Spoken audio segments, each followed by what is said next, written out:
In the summer of 1972, a young royal took off in a sleek Piper Cherokee, chasing another trophy in a Sunday air race.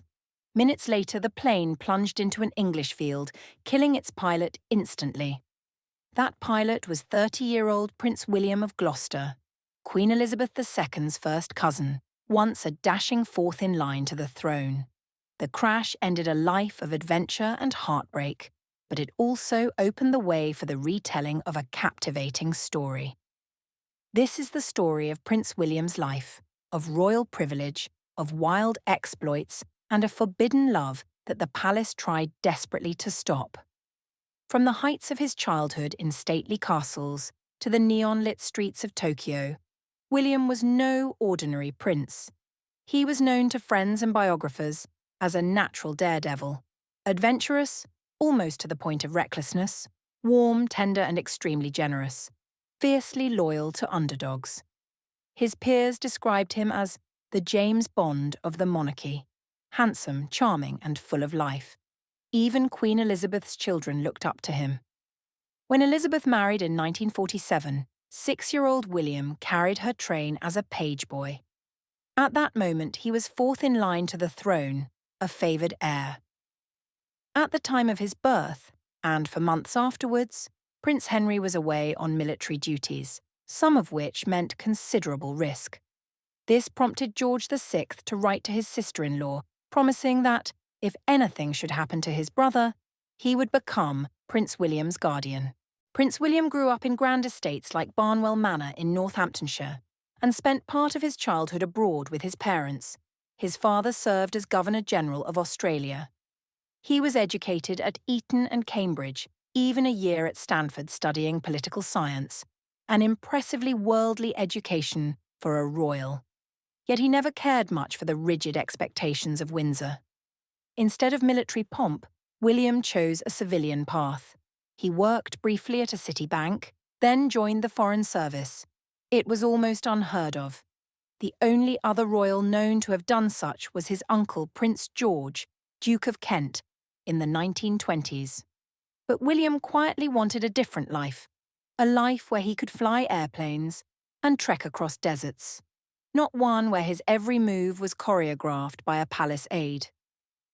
By the late 1960s, he was living abroad, first as third secretary at the British High Commission in Lagos, then as second secretary at the British Embassy in Tokyo.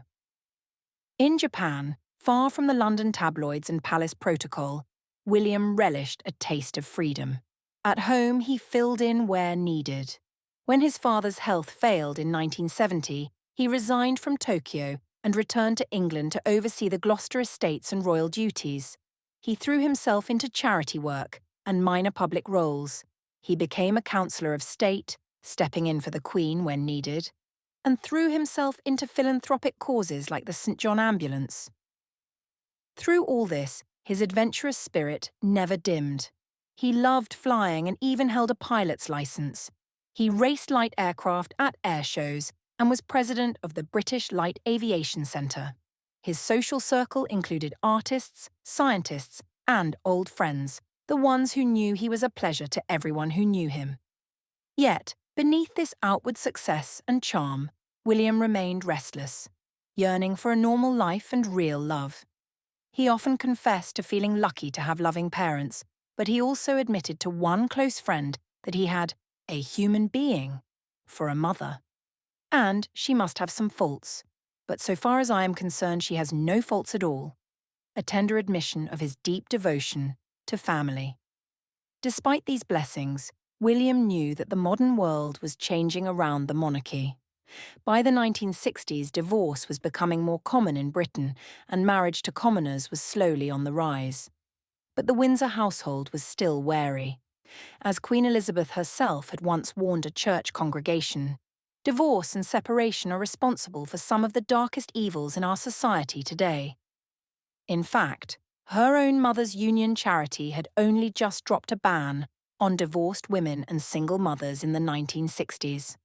The ghosts of past scandals loomed large. William's aunt, Princess Margaret, had been forbidden to marry her love, Peter Townsend, in the 1950s because he was a divorced man. and the memory of Edward VIII's abdication to marry Wallis Simpson still haunted the palace. Into this world of royal caution and shifting norms stepped a woman who seemed to come from a different fairy tale altogether, Zsuzsi Starkloff. Born in Budapest in 1936, Zsuzsi had fled Soviet-occupied Hungary with her first husband and their daughter in 1956, eventually settling in the United States. She built a new life as a model in New York and later trained as an airline stewardess and pilot instructor. By 1968, she was living in Tokyo, divorced twice first from Hungarian Mr. Safoso, then from American pilot Edward Starkloff, and supporting her daughter through modeling work. Her background, a Jewish-Hungarian immigrant with kids, was as far from the traditional royal bride profile as one could imagine. In the glow of paper lanterns at a Tokyo masquerade ball, fate took its first breath. 1968. Japan was a world away from royal London, modern, exhilarating, and free. The handsome British diplomat, Prince William of Gloucester, tall and darkly clad, had just arrived in Tokyo to take up a post at the British Embassy. Gracefully moving among the expatriate crowd was Zsuzsi Starkloff, a vivacious Hungarian model and former stewardess, raising her teenage daughter on her own. As the evening's merriment began, Zsuzsi seized a bold idea. She wrote a playful invitation to the new arrival. Dressed as Cinderella, she signed a note. "Dear Prince Charming, we hear a party isn't a party without you. Besides, I'm missing a slipper. Cinderella." Across the room, William noticed the note and took up the challenge. With a glint in his eye, the prince, himself masked as the Lone Ranger, crossed the ballroom floor. "May I borrow Cinderella for a dance?" he asked in a low, charming tone. Under the gilded chandeliers, the two began to glide across the floor. Their eyes locked, and in that moment an unspoken spark flew between them. This whimsical meeting was no ordinary royal greeting. It was the start of a great love affair. In the weeks that followed, Zsuzsi would recall that very night as the moment their secret romance truly began. She later told a British documentary, "A British prince and a Hungarian girl met in Tokyo." It's a beautiful story. From this enchanting Tokyo midnight, William and Zsuzsi embarked on a passionate journey, hidden from the spotlight of home but vivid in emotion. Every afternoon they wrote letters home, but those notes often betrayed their affection. William's careful script brimmed with longing to see Zsuzsi again. She cherished each line he sent, and when he was near, they were playful with each other's love. He once gifted her a small signet ring carved with a graceful W, the letter of his name. Zsuzsi would wear it on a delicate chain around her neck. "A W on a signet ring," she said, calling it the legacy of a love affair that began nearly half a century ago. That simple ring, and the W it bore, was their secret symbol, a vow of commitment beyond Tokyo's shores. But even in Tokyo's warmth, dark clouds gathered far away. Though the House of Windsor was thousands of miles behind them, royal protocol and prejudice had long arms. By 1969, whispers of William's romance had already reached Buckingham Palace. The general sentiment was unease. At that time, the British monarchy was more relaxed than in earlier eras, but memories of the 1936 abdication crisis still haunted them. The story of Edward VIII and Wallis Simpson, the divorced American who led a king to renounce the throne, loomed large. The palace was determined to avoid any repeat. As one journalist later noted, William's affair was seen as potentially catastrophic. In a sensitive era, the royal family didn't feel secure, and anything that could inflict damage on the royal family was frowned upon, a biographer observed. Indeed, few things about Zsuzsi fit the traditional mould. Under the old Royal Marriages Act of 1772, any royal in the line of succession had to obtain the sovereign's permission to marry, a rule still firmly in place. And even if they bent the rules, society was slow to forget that William's beloved had been divorced twice and was raising a child. The courtly world viewed Zsuzsi as an unconventional choice. She was 5 years older than William, of Jewish-Hungarian descent, and twice divorced. In palace eyes, this was a far cry from the ideal Anglican princess heir, more like the tabloids feared next Mrs. Simpson. In fact, one international report noted the royals had labelled Zsuzsi as the next Mrs. Simpson, underlining just how scandalous they found her background. The royal family's fears were immediate and visceral.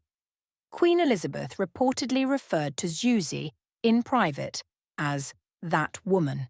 Prince Philip, ever the pragmatist, is said to have warned his son, Prince Charles, "Don't you dare get yourself in a mess like this one." In spring 1969, that unease became action. The official reason was the annual British Week in Tokyo, a cultural exchange festival, but the real guest of honour was Princess Margaret, William's aunt. Palace insiders suspected she had come to check on her wayward cousin. One evening, Zsuzsi found herself in the same theatre as Princess Margaret. "The first time I saw Princess Margaret, she came into a theatre, and somebody pointed me out to her," Zsuzsi later recalled. The princess looked at her with surprise. After the show, Princess Margaret spent a long, urgent time conversing with William. Zsuzsi waited anxiously. When William finally emerged, he had a curious smile. He told Zsuzsi that Margaret had not scolded him. Quite the opposite. "You are very nice and very interesting, and she doesn't blame me for falling in love with you," he assured her, echoing the princess's gentle chiding. For a moment, William's heart soared with relief. Margaret had not outright forbidden the romance. In fact, with her own history, she herself had been kept from marrying her true love. It seemed she understood to some extent. But reality soon intervened. When Margaret returned to London, she wrote to William. In a discreet, admonishing tone, she urged caution. "Wait a bit and see how everything looks," was her counsel.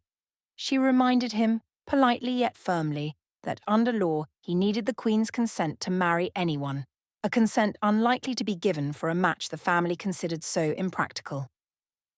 William felt the ground shifting. Despite the warmth they had enjoyed in Tokyo, the heavier hand of royal duty was pressing down. Despite the rising pressure, William was stubborn in his devotion. By late 1969, he had quietly decided he wanted to marry Zsuzsi. The trouble came when his father, the Duke of Gloucester, suffered a serious stroke. Duty called William back to England. He left behind his life as a common diplomat and returned to take over his family's affairs in Northamptonshire. The palace was now firmly involved. Soon after his arrival in London, the weight of expectation was laid on him. He was expected to curtail his affair and settle into the restrained life of a senior royal. William tried to bridge the worlds. He arranged for Zsuzsi to join him in England. In the autumn of 1969, she flew to the UK and stayed at Barnwell Manor, the Duke's estate, visiting his parents Alice and Henry. According to one account, his mother and father were kind and accommodating to her, welcoming her into their home. Zsuzsi later remembered that everyone in William's family was lovely to her, even though it was painfully obvious her presence was not exactly what the palace had in mind. She sought to impress the family, going to church with them at Barnwell, being gracious and charming, but at every turn courtiers made it clear. Marrying her was out of the question. Into this tension stepped Princess Margaret again, this time from London.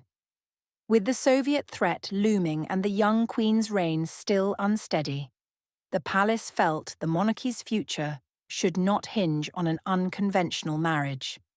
William found himself caught between two stubborn loyalties, love and duty. Even as he insisted his love for Zsuzsi was genuine, as she later protested, "My relationship with William had nothing to do with his title or me wanting to be a princess." His every move was watched and interpreted through the lens of tradition. He kept up a brave facade of normalcy. In a 1972 interview with the Sunday Mirror, William was candid about marriage. He declared that if he ever wed, it would be to a woman not only right for him, but right in the eyes of other members of the family. This public line showed how hard he was trying to reassure the family he wouldn't defy them outright. In private, though, his heart remained with Zsuzsi. Over the next 2 years, William and Zsuzsi endured countless separations. They sent letters, telegrams, and even telegram codes back and forth across half the globe. Whenever William could, he invited Zsuzsi to come back to England. Whenever Zsuzsi returned to Tokyo, she hoped he would join her there. They made plans for shared futures, even commissioning a special ring. William gifted Zsuzsi a commitment ring, engraved with their entwined initials and the royal crest. To William, this was a promise of marriage and a life together. Zsuzsi treasured it as proof that their love was real, no matter what others said. Yet, every reunion was tinged with anxiety. The lovers kept their secrets safely locked away from the press, but not from the palace. On William's side, the official line never wavered. Any marriage to Zsuzsi would need the Queen's explicit approval, a virtually impossible hurdle. On Zsuzsi's side, she felt the sting of being an outsider. Back in Tokyo, she would sometimes pour out her heart to friends or in private interviews. Even she knew their chances were slim. "She was the perfect woman for me," William once said of Zsuzsi. But perfect or not, the royal machine refused to lubricate their path. On a clear summer morning, what began as a hopeful reunion ended in unimaginable tragedy. August 28, 1972. William was preparing to fly in the King's Cup air race near Wolverhampton. He had asked Zsuzsi to come along. He needed her sunshine and comfort on the last leg of their journey together, but she had prior engagements and remained in Colorado with family. After a tearful goodbye, he kissed her and climbed into his Piper Cherokee light aircraft at Blackbush. Just minutes after takeoff, disaster struck. The engine faltered over the English countryside, and the plane crashed, bursting into flames near the airfield. In that instant, the story ended for William, 30 years old, bright future ahead, suddenly gone. Among the wreckage, rescuers found a telling sign. On William's hand was the very replica of the ring he had once given Zsuzsi. He had asked the craftsman to make him a matching band at Zsuzsi's request, and William wore it now on what would be his final flight. News of the crash sent shockwaves through the royal family. Princess Margaret was heartbroken. This was another abrupt end to a royal love, reminiscent of her own lost dreams. Even Prince Charles, then only 23, was deeply shaken. Charles had idolized his older cousin William and, in private mourning, named his first son, Prince William, in 1982, partly in tribute to this much-loved cousin. The Queen and Prince Philip ordered an official period of national mourning. Throughout the kingdom, people remembered the young prince who always seemed more adventurer than aristocrat. Farther away, Zsuzsi received word of William's death. She was devastated. Alone in her Colorado mountain retreat, she fell into grief that never truly left her. In later years, she reflected on that final day with haunting clarity. "He died wearing my ring," she whispered to journalists decades later, referring to that small silver band engraved with their intertwined love. "And I still think about him every day," she added, voice breaking with emotion. The open Pacific waters of Tokyo, the masked dance at the palace, all these memories haunted her for the rest of her life. Throughout her widowhood, Zsuzsi kept that promise ring close. Even into her 80s, she wore the W signet ring around her neck. In interviews, she repeatedly insisted that it was William's love that had defined her life. Though the palace would never give their blessing, Zsuzsi had once said of William, "He was the love of my life." In a way, he had been, the man who gave her laughter and a future that was ripped away too soon. Time has passed, but the memory of Prince William of Gloucester and Zsuzsi Starkloff endures like a whispered legend.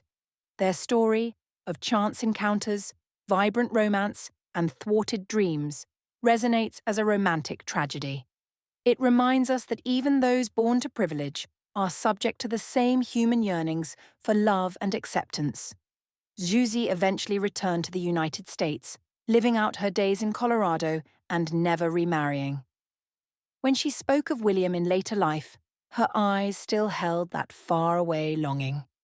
"I never wanted to be a princess," she once said. "I just wanted to be with him." That simple truth outlived the constraints of crown and country.